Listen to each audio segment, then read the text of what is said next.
اگر آپ یا آپ کے کسی پیارے کو شوگر ہے تو آپ کو یہ 3 وائٹامن ضرور لینے چاہیے، کیونکہ یہ 3 وائٹامن آپ کو شوگر اور شوگر سے ہونے والی مختلف طرح کی جو کمپلیکیشنز ہیں، جو بعد میں مختلف طرح کی پریشانیاں آتی ہیں شوگر کے چلتے، ان سے آپ کو بچائیں گے۔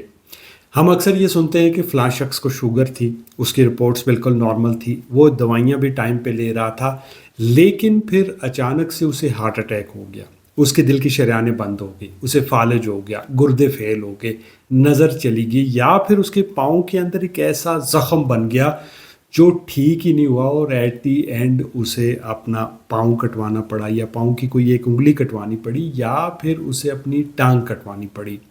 اب سوال یہ پیدا ہوتا ہے کہ جب کہ سب چیزیں نارمل تھی تو پھر ایسا کیسے ہو گیا؟ اصل حقیقت یہ ہے کہ جو ذیابطیس ہوتی ہے یہ صرف شوگر بڑھانے والی بیماری نہیں ہوتی ہے، بلکہ یہ مسلسل آہستہ آہستہ آپ کی خون کی نالیوں کو نقصان پہنچا رہی ہوتی ہے۔ جب خون کے اندر جو بلڈ شوگر ہوتی ہے یہ تھوڑی سی بھی بڑی ہوتی ہے، یعنی معمولی سی بھی بڑی ہو، تو تب بھی یہ خون کی نالیوں کے اوپر دباؤ ڈالتی ہے۔ اس دباؤ کی وجہ سے بعض اوقات آہستہ آہستہ گردے فیل ہو جاتے ہیں، نظر چلی جاتی ہے۔ آسان لفظوں میں آپ اپنے خون کی نالیوں کو پانی کے نرم اور لچکدار پائپ کی طرح سمجھ سکتے ہیں۔ زیادہ شوگر ان پائپ کی اندرونی دیوار کو مسلسل نقصان پہنچاتی ہے، جس کی وجہ سے یہ کم لچکدار اور کم نرم ہو جاتے ہیں۔ اب اگر ان پائپ کے اندر کوئی رکاوٹ آ جائے تو آپ کو ہارٹ اٹیک کا سامنا کرنا پڑتا ہے، یا پھر یہ بلج کر جائیں، ان میں ابھار آ جائے، یا یہ پھٹ جائیں تو پھر آپ کو فالج جیسی پریشانی کا سامنا کرنا پڑتا ہے۔ اس لیے صرف شوگر کو کنٹرول کرنا کافی نہیں ہوتا، بلکہ شوگر سے جو مختلف طرح کی کمپلیکیشنز ہو رہی ہوتی ہیں ان سے بچنا بھی ضروری ہوتا ہے، جو کہ یہ 3 وائٹامن کرتے ہیں، جنہیں آپ کو اپنی روٹین کی لائف کے اندر اگر آپ کو شوگر ہے تو ضرور ایڈ کرنا چاہیے۔ ان میں جو پہلا وائٹامن ہے وہ ہے وائٹامن ڈی۔ شوگر کے تقریباً 70% مریضوں میں وائٹامن ڈی کم ہوتا ہے، جس کا انہیں اندازہ ہی نہیں ہوتا۔ اس کی وجہ یہ ٹیسٹ تھوڑا مہنگا ہے، لوگ کرواتے بھی نہیں ہیں، اور پھر اگر وہ کروانے کا سوچیں بھی تو ان کے ذہن میں یہ آتا ہے کہ شاید وائٹامن ڈی صرف ہڈیوں کے لیے ضروری ہوتا ہے تو اس ٹیسٹ کی ضرورت نہیں ہے، لیکن ایسا نہیں ہے۔ حقیقت میں وائٹامن ڈی جسم میں انسولین کو بہتر طریقے سے کام کرنے میں مدد کرتا ہے۔ اگر کسی شخص میں وائٹامن ڈی کم ہو تو اس کے جسم کے خلیے انسولین کو بہتر طریقے سے کام نہیں کرنے دیتے، جس کی وجہ سے آپ کی شوگر کنٹرول میں نہیں رہتی ہے۔ اس کے علاوہ وائٹامن ڈی آپ کی شریانوں کی جو اندرونی صحت ہے، یعنی جو ان میں سوزش ہے، اس کو بھی کم کرتا ہے، جس سے یہ نرم اور لچکدار رہتی ہیں۔ وائٹامن ڈی اگر کسی شخص میں کم ہو تو اسے ہڈیوں میں، کمر میں، جوڑوں میں درد ہوگا، اسی طرح سے اس کو ڈپریشن فیل ہوگا، کسی کام میں دل نہ لگنا، تھکاوٹ، غصہ، چڑچڑاپن، ہر وقت اداسی چھائے رہنا، اس طرح کی علامات آپ کو آئیں گی۔ اگر شوگر کے مریضوں میں وائٹامن ڈی لمبے عرصے تک کم رہے تو اس کی وجہ سے آپ کا بلڈ پریشر ہائی رہنے لگے گا، دل کے دورے اور فالج کا خطرہ بڑھ جاتا ہے۔ اس لیے اگر آپ کو شوگر ہے تو ایک دفعہ ضرور اپنا وائٹامن ڈی چیک کروائیں۔ اگر وائٹامن ڈی کم آتا ہے تو اپنے ڈاکٹر سے مشورہ کریے، اور اگر آپ کی عمر 40 سال سے زیادہ ہے اور ساتھ میں آپ کو شوگر بھی ہے تو آپ کو کم از کم 2000 IU وائٹامن ڈی ضرور لینا چاہیے۔ یہ آپ کی شوگر کو کنٹرول میں رکھے گا اور شوگر سے ہونے والی مختلف طرح کی کمپلیکیشن سے بھی آپ کو بچائے گا۔ دوسرا وائٹامن ہے وائٹامن B12۔ اگر آپ کو شوگر ہے اور آپ کے ڈاکٹر نے آپ کو میٹ فارمن گلوکوفیج نام کی دوائی دی ہے تو یہ خاص کر آپ کے لیے ہے۔ میٹ فارمن شوگر کو کنٹرول کرنے کی یقیناً ایک بہترین دوائی ہے، لیکن جب آپ یہ لمبے عرصے تک استعمال کرتے ہیں تو اس کے استعمال سے آپ کے جو B12 لیول ہیں وہ کم ہونے لگتے ہیں، وہ لو ہو جاتے ہیں، وہ ڈپلیٹ ہو جاتے ہیں۔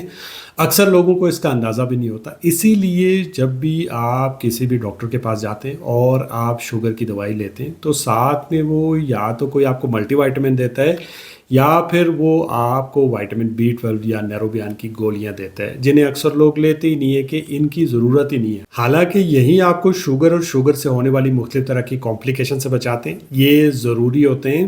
اگر کسی شخص میں وائٹامن B12 کم ہو جائے تو اس کی وجہ سے اسے ہاتھوں پاؤں میں سنپن محسوس ہوگا، پاؤں کے تلووں کے اندر اسے جلن محسوس ہوگی، ہاتھوں میں اسے جلن محسوس ہو سکتی ہے، ایسا لگے گا جیسے آگ لگی ہوئی ہے پاؤں کے اندر۔ اسی طرح سے اسے منہ کے اندر چھالے زیادہ بنیں گے، معدہ ڈسٹرب رہنے لگے گا، یا پھر اسے ڈپریشن لائک سمٹم آئیں گے، پٹھوں کے اندر شدید درد ہوگا، سم ٹائم اس کی وجہ سے ارک النساء کا پرابلم بھی ہو جاتا ہے، اور خون کی کمی بھی محسوس ہوگی، یعنی ہر وقت آپ کو تھکاوٹ محسوس ہوگی۔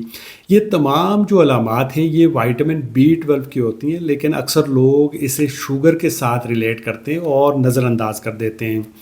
اس کے علاوہ اگر کسی شخص میں وائٹامن B12 کم ہو تو اس کے خون کے اندر ایک کمپاؤنڈ ہوتا ہے جسے ہوموسسٹین کہتے ہیں، یہ بڑھنے لگتا ہے جو خون کی نالیوں کو نقصان پہنچانا شروع کر دیتا ہے۔ یہ اکثر شوگر کے مریضوں میں دیکھنے کو ملتا ہے، اور اس کی وجہ سے پھر آپ کو ہارٹ اٹیک اور فالج کا رسک بڑھ جاتا ہے۔ اس لیے اگر آپ کو شوگر ہے یا پھر آپ میٹفارمن گلوکوفیج کھا رہے ہیں تو ساتھ میں ٹرائی کیا کریں ایک کوئی ملٹی وائٹامن رکھ لیں، یا وائٹامن B12 کی ٹیبلٹ لے لیں، یا نیروبیان کی ٹیبلٹ لے لیں، یہ ضرور استعمال کیا کریں۔ اور اگر آپ تھوڑی سی محنت کر سکتے ہیں تو جا کے ایک دفعہ اپنا B12 ضرور چیک کروائیے، اسپیشلی اگر آپ شوگر کے مریض ہیں۔ تیسرے نمبر پہ آ جاتا ہے ایک منرل جسے میگنیسیم کہتے ہیں۔ اگرچہ یہ میگنیسیم ایک منرل ہوتا ہے لیکن شوگر کے اندر اس کی اہمیت کسی وائٹامن سے کم نہیں ہے، کیونکہ میگنیسیم جسم کے اندر 300 سے زیادہ کام کرنے میں مدد کرتا ہے۔ یہ میگنیسیم جسم میں انسولین کو بہتر طریقے سے کام کرنے میں مدد کرتا ہے۔ اگر کسی شخص میں میگنیسیم کی کمی ہو تو اس کا جسم انسولین سے فائدہ بہتر طریقے سے نہیں اٹھا پاتا، جس کی وجہ سے شوگر کو کنٹرول کرنا مشکل ہو جاتا ہے۔ یہ میگنیسیم ہمارے خون کی نالیوں کو نرم اور لچکدار بناتا ہے، جس سے ہمارا بلڈ پریشر کنٹرول میں رہتا ہے۔ اگر کسی شخص میں میگنیسیم کی کمی ہو تو پٹھوں میں بار بار درد یا کھچاؤ محسوس ہوگا، نیند خراب ہو جائے گی، رات کے وقت ٹانگوں میں بے چینی محسوس ہوگی، آپ کا بلڈ پریشر زیادہ رہنے لگے گا۔ یہ تمام پرابلم آپ کو میگنیشیم کی کمی میں دیکھنے کو ملیں گی۔ اگر آپ میں میگنیشیم کی کمی ہے تو اس کو پورا کرنے کے لیے آپ تھوڑی مقدار کے اندر روزانہ بادام لے سکتے ہیں، آپ اخروٹ کھا سکتے ہیں، آپ السی کے بیج یا کدو کے بیج لے سکتے ہیں، آپ میتھی کا استعمال کر سکتے ہیں، پالک کا استعمال کر سکتے ہیں، یا پھر آپ میگنیشیم کے سپلیمنٹ بھی لے سکتے ہیں۔ میگنیشیم کے جو بہتر سپلیمنٹ ہوتے ہیں وہ میگنیشیم گلائسینیٹ کے ہوتے ہیں، اس پہ آلریڈی میرا ویڈیو ہے، آپ وہ جا کے دیکھ سکتے ہیں۔ یاد رکھیے گا، سب سے اچھی بات یہ ہے کہ اگر آپ شوگر کو کنٹرول میں رکھنے والی دوائیوں کے ساتھ ساتھ ان 3 غذائی اجزاء یا وائٹامنس کا بھی خیال رکھیں گے تو چاہے آپ کو شوگر ہو، یعنی آپ شوگر کے چلتے بھی اپنے دل، دماغ، گردے، آنکھوں کو مستقبل میں صحت مند رکھتے ہوئے ایک بہترین اور پرسکون زندگی گزار سکتے ہیں۔ مجھے امید ہے اس ویڈیو سے آپ کو کچھ نہ کچھ سیکھنے کو ملا ہوگا۔ دعاؤں میں یاد رکھیے گا۔ اگر یہ ویڈیو آپ کو اچھی لگی تو لائک، کامنٹ، شیئر، سبسکرائب۔ ملتے ہیں نیکسٹ ویڈیو میں۔ اللہ حافظ۔